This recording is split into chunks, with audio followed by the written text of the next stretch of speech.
What is going on, Panthers Nation? It's Aaron Duncan here, back again with another video brought to you by Necessary Bluntness Sports Talk.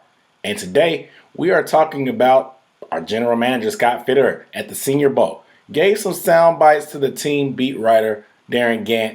It wasn't really, sound bite per se, but it was a written transcript interview. So we're going to go in and break it down to it. He gave a lot of nuggets. You guys know, as much fluff as Matt Rhule gives us about the BS and the used car salesman talk that he gives us, Scott Fitterer, he's not media trained like that. So he spills the beans. A lot of times he gives great insight on things that we can't expect. And he talked about the offseason, some goals and stuff he'll be looking at the Senior Bowl and just in the draft process as a whole. But before we get into that, I can introduce myself one more again. My name is Aaron Duncan with the Necessary Bluntness Sports Talk. I start every video by saying, "What up, dude?"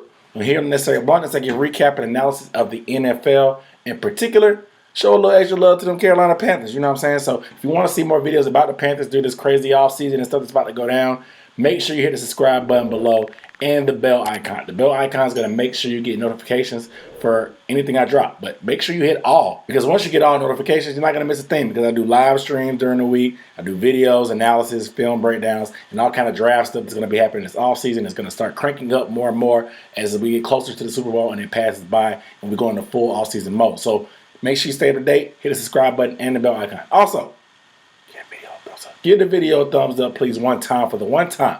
It really helps my video out in the algorithm. Doesn't really cost you a thing. It only takes one little betweeny-weeny second to click that thumbs up button. I really appreciate that. So I'm not going to break down every little bits and pieces and question and answer you have, but I'm going to give you one little question that I thought was pretty key and give you my feedback on each one. Make sure you stick to the end and let me know your feedback about each point that you make and if you agree with what I'm saying or if I'm not. All right? So stick around for the whole video. Let's get into it. One of the first things he asked, because this is a good question, because we know how much we traded back last year, and Darren Gant asked this. After drafting 11 players last year, how do you weigh the value of having a top 10 pick, the number 6 overall, against having multiple picks? Fitterer answered, when you're picking at 6, there's going to be a really good player there, like a franchise-type player. You have to understand how your board works. People say there's a ledge around 16 to 18 where talent level falls off. If you can move back and still get a similar quality of talent and pick up picks, yeah, that's great.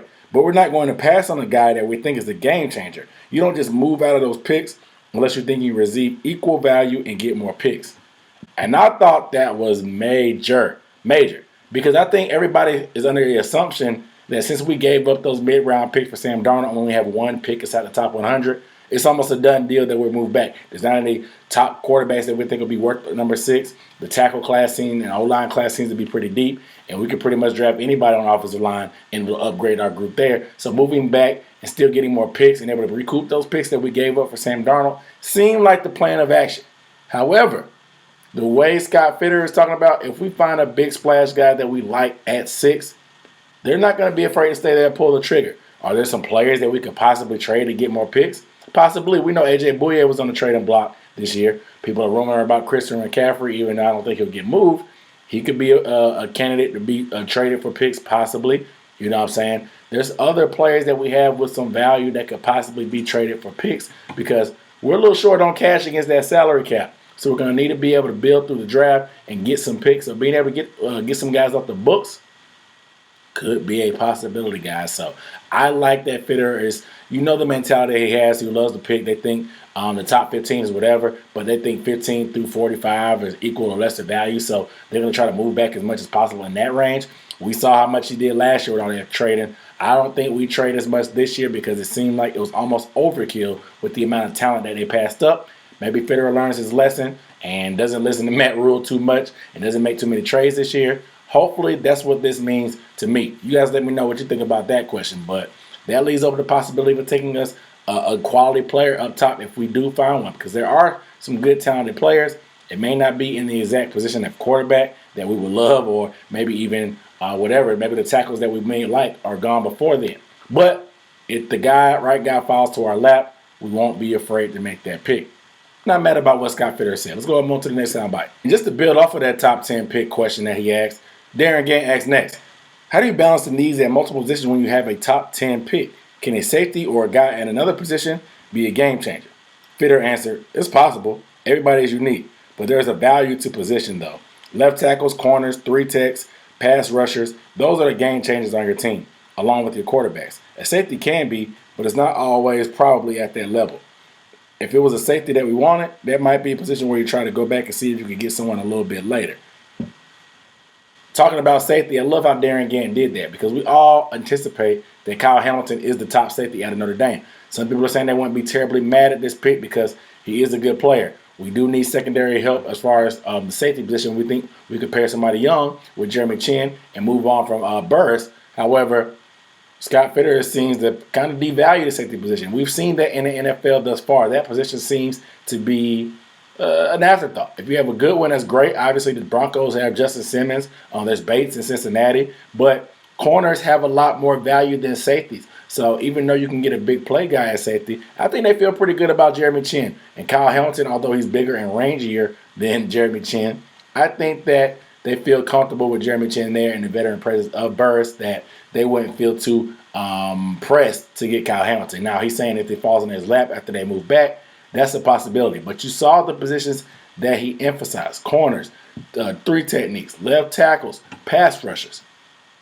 Those are those guys. We see there's going to be 2 top pass rushers probably going off. Obviously, we know the top 2 guys there. And we know the left tackles, whether it's Neal from Alabama, Cross, or Conwu from North Carolina State.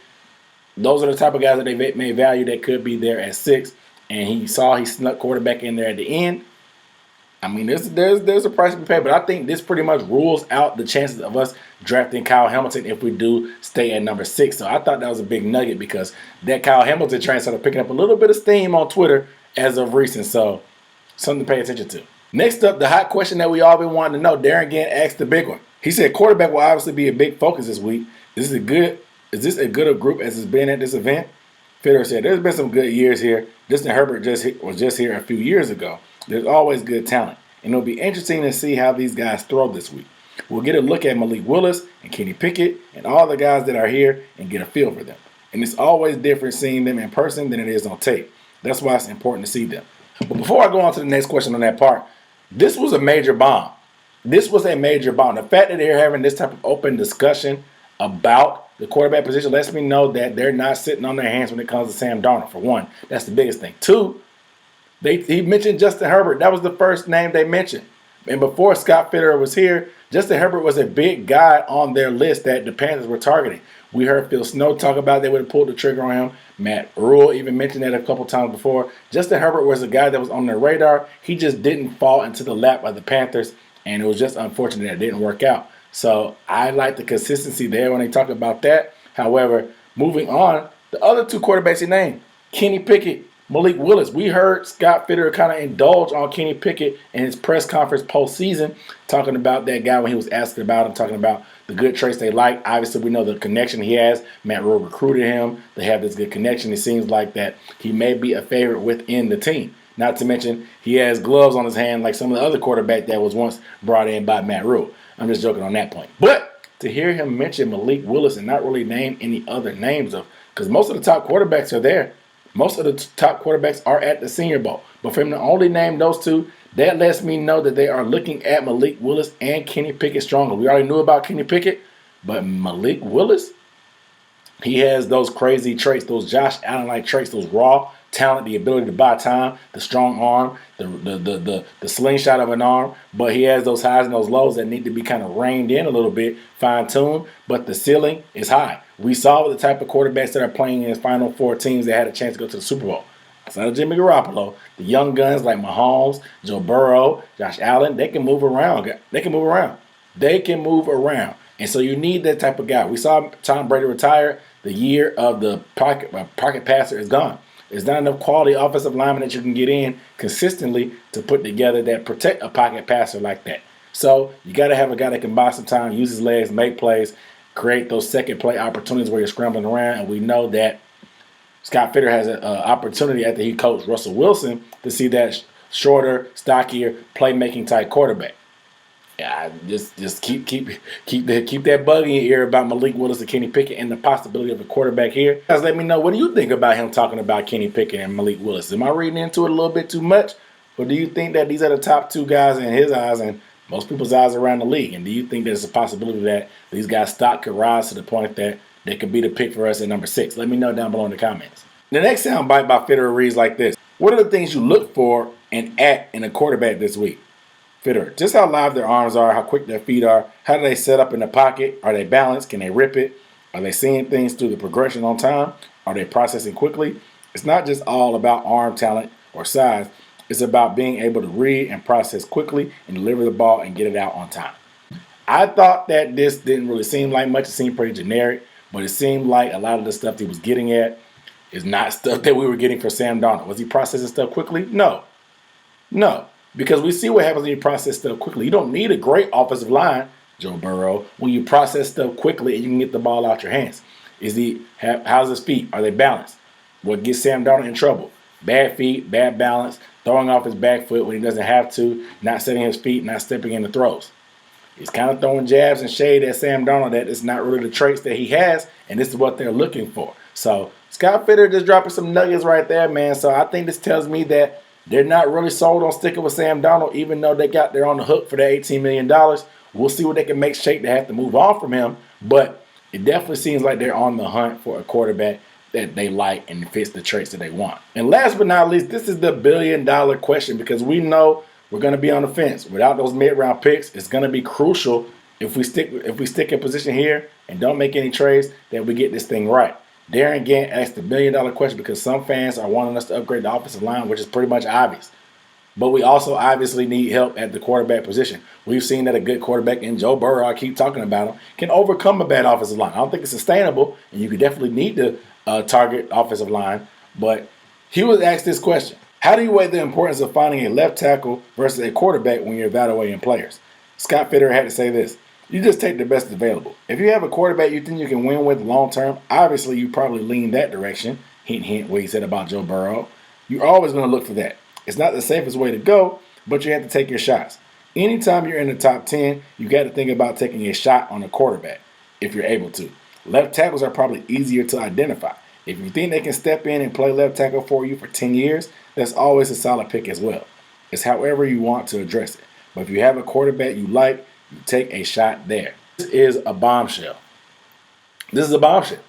Because Scott Fitterer, he's not used to picking in the top 10. Yes, we did it last year and picked JC, which is really mind-boggling when I hear this. You're talking about anytime you're in the top 10, you may take a shot at the quarterback. You had a shot. You had a shot at Fields, possibly even at Mac Jones if you wanted to. I know hindsight maybe 20/20 on Mac Jones because there's some questions. But you had the athleticism, the arm strength, the deep ball accuracy in Justin Fields on the table last year, but you were let it go J.C. Horn. Not saying J.C. Horn is a bad pick because we needed help at corner too. We were looking at possibly Troy Pride being our starting corner opposite of Dante Jackson had we not done anything. So I get it there, and I like the pick of J.C. Horn. But the fact that you had a quarterback there, and you're saying that if the quarterback's there that you like, you take that shot even though you see that left tackle could be a position of need, and you passed on it, you didn't do that there. So it seems a little bit conflicting there, and it seems like I don't know who was the guy pulling the strings on that pick last year for J.C. Horn, but what the context of what he's saying now about the quarterback being there in the top 10 and what you did last year just doesn't agree.